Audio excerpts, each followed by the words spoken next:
Hello everyone.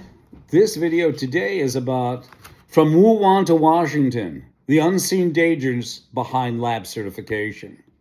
This is by, of course, me, Daryl Guberman, 40-year quality assurance expert.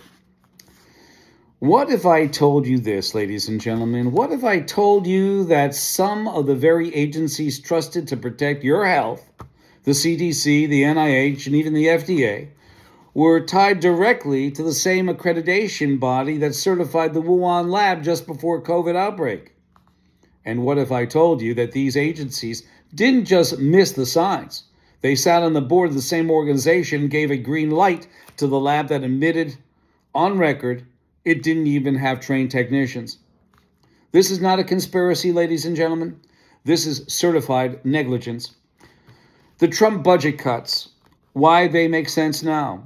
President Donald Trump's budget proposals, cutting billions from the CDC and NIH, and some people scream that it's an attack on science. But let's be honest, ladies and gentlemen, what science? What oversight? These are the same agencies that sat on the board of the American National Standards Institute and the American National Grading Board. Watched as ANSI issued accreditation to Wuhan Institute of Virology, a BS Level 4 laboratory that admitted to having not enough highly trained technicians. Yes, ANSI and ANAP certified that lab, and I'm going to tell you why. The China National Accreditation Services that stood in the lab with Zhao Jinwu, who was handed over leadership to the International Accreditation Forum, incorporated in Delaware between 2015 and 21. That was his leadership. He was the chief executive of the China National Accreditation Services. When he stood in the lab, he was also the IAF chairman as well. That organization was founded and developed by the American National Standards Institute and the American National Grading Board. The IAF has a sister organization, the International Laboratory Accreditation Cooperation in Australia. Those two companies are associations of both national and international accreditation bodies that are equivalent in accreditation to ANSI-ANAP. And ANSI-ANAP are underwriters for those organizations, underwriters meaning those accreditation bodies, which means they take full legal responsibility for both systematic and product failure. Are you getting it so far? Knock, knock, knock. Are you getting it? So the China National Accreditation Services that sit on the IAF are equivalent to ANSI-ANAP. So when I say here that ANSI-ANAP issued accreditation to Wuhan Institute of Virology, yes, they did. And we have all the corroborating documentation. They turned a blind eye as the Wuhan lab became the epicenter for the pandemic.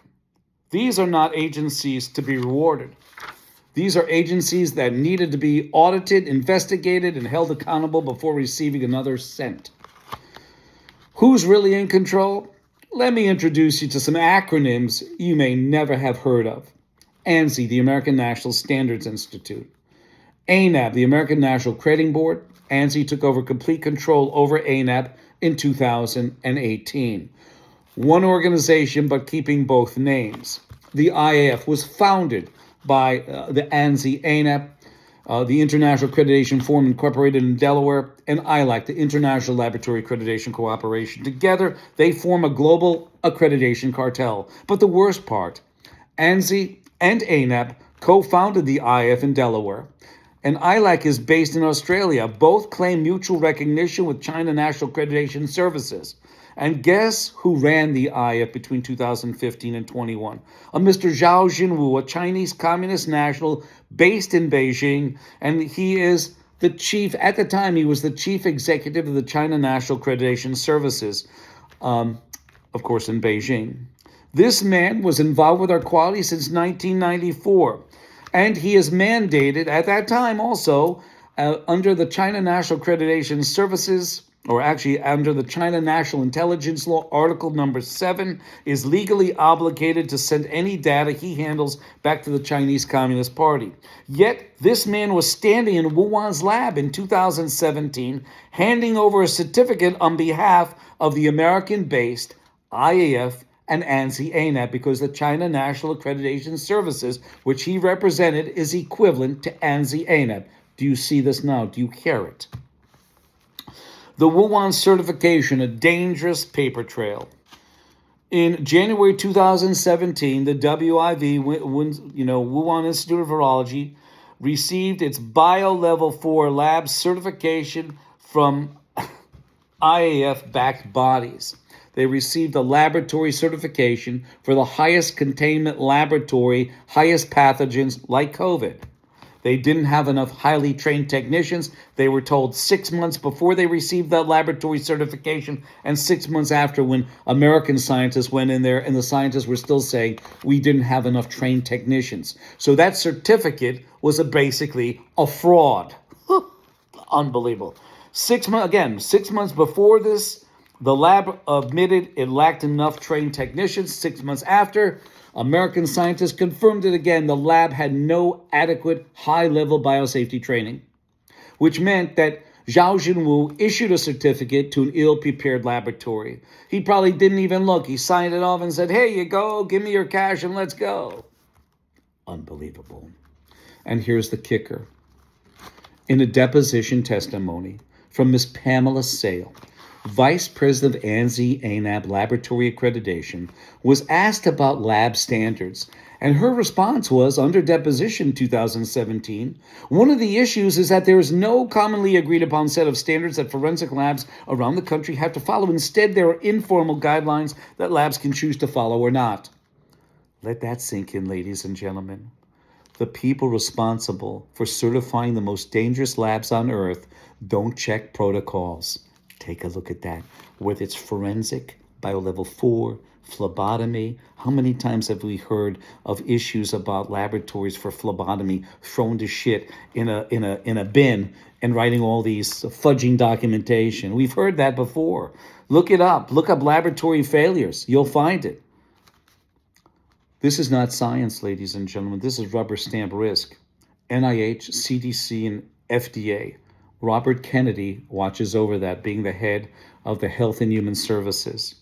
But they're still controlled, okay, by ANSI-ANAP. In fact, the FDA is not just a member like CDC and FDA are, and NIH, but the FDA is also a paying customer.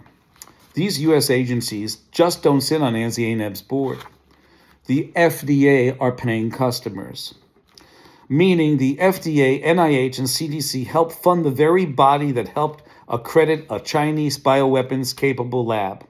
They have a say, but said nothing when the same system handled a BSL-4, Bio-Level 4 badge to Wuhan. Pfizer, Johnson & Johnson, USDA, Department of Defense are also on the board with zero public accountability. This isn't just conflict of interest, ladies and gentlemen. It's state-sponsored complicity. Systematic failure, no accountability, no enforcement, no consequences. ANSI-ANAP not only certifies, they also underwrite liability. That means when labs fail, they hold the responsibility under ISO 17025, 17011, and IAF MD 2:2016 rules. And yet when the WIV failed, nothing happened. Worse, there may now be a merging of the IAF and ILAC into a global accreditation monopoly called GLOBALAC, Global Accreditation Cooperation, trying to hide themselves from liability, ANSI-ANAP. A foreign-controlled accreditation superpower with no congressional oversight, no voter input, and total control of health and safety certification worldwide. A clear path forward, accountability, not blind funding. We don't need to cut funding out of a hatred for science. We need to pause and redirect funding away from compromised agencies until, number one, resign from ANSI-ANAP board, no conflict of interest. Disclose all ties to foreign accreditation international agreements. Number three, publicly release protocols and audit data from all labs they accredited and reviewed. 4, subject ANSI-ANAP, IF, ILAC, and CNAS to full congressional and legal investigation. And most importantly, we must stop pretending that more money equals more safety. The Wuhan disaster proved it's not how much you spend, it's who you must trust to certify. And in closing, why I speak. I have spent 40 plus years in quality assurance. I've certified organizations, tested standards, and exposed fraud at its highest levels. And I've watched our national security sold out behind boardroom doors. From Wuhan to Washington, we need to wake up. Do not fund betrayal. Demand accountability. You cannot rebuild America's public health on the foundation of broken certification system. And this goes out, of course, to Robert Kennedy Jr. and so many others. Okay? The DHS, the DOJ, the Department of Commerce, and also the FDA, and so many others that sit on ANSI ANAB's board. I thank you.